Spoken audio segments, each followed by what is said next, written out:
भाई लोग बता दें कि खेसारी लाल रेंज रोवर गाड़ी ले लिए हैं। अब जलवा जारी है तो खेसारी लाल का जारी है।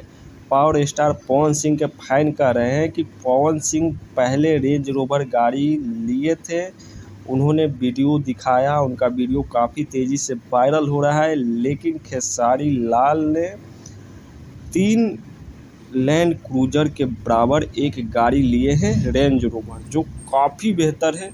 और खेसारी लाल सच में गाड़ी का शौकीन है, हमेशा कुछ नए गाड़ी पर चढ़ने का शौक़ है। भाई खेसारी लाल का जलवा है, जलवा ही रहेगा।